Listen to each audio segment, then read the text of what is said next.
Moin bei Kugelbahn.de, in diesem Video erfahrt ihr 5 durchaus wissenswerte Sachen zu Gravitrax Connect. Viel Spaß bei diesem Video.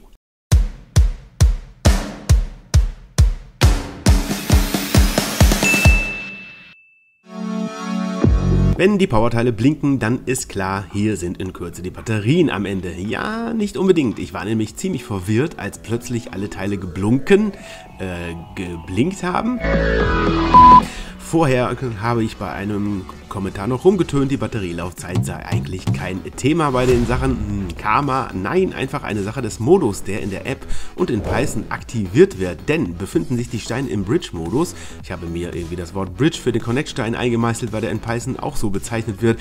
Also von vorne wird die App in den Modus versetzt, dass die Steine nur auf Signale auf die App reagieren sollen, blinken diese. Allerdings auch nur, wenn das Programm gestartet ist. Also nicht verwirren lassen, ihr die Akkus oder Batterien tauscht, ihr wisst schon.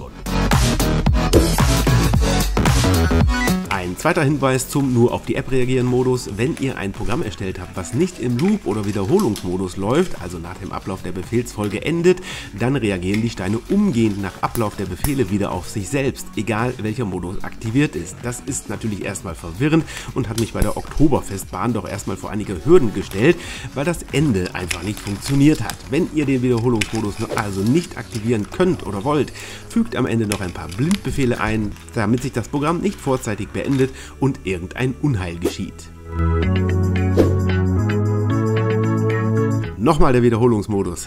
Was denn noch alles? Also, läuft eine Kugel durch einen Trigger, hat bisher immer beispielsweise der Starter sofort, umgehend und immediately reagiert.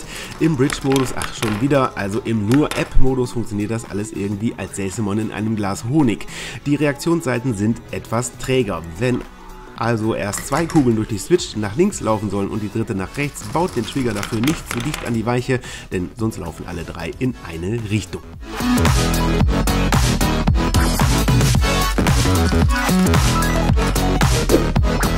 Das waren die ersten 3 Tipps und das nur zum Nur-App-Modus. Kennt ihr den Commodore 64? Ja, genau. Das ist dieser uralt Computer, mit dem ich das Firmware-Update auf die Gauss-Kanone damals übertragen habe.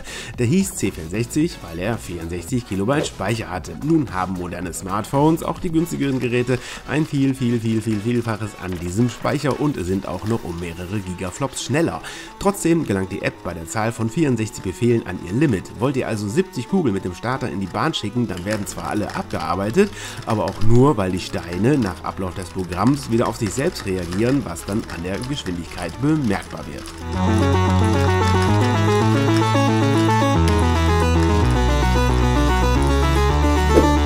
Und als letztes noch der Hinweis, wenn der Connect-Stein mit Akkus betrieben wird. Dabei kam es bei mir manchmal, nicht immer, zu Verbindungsabbrüchen.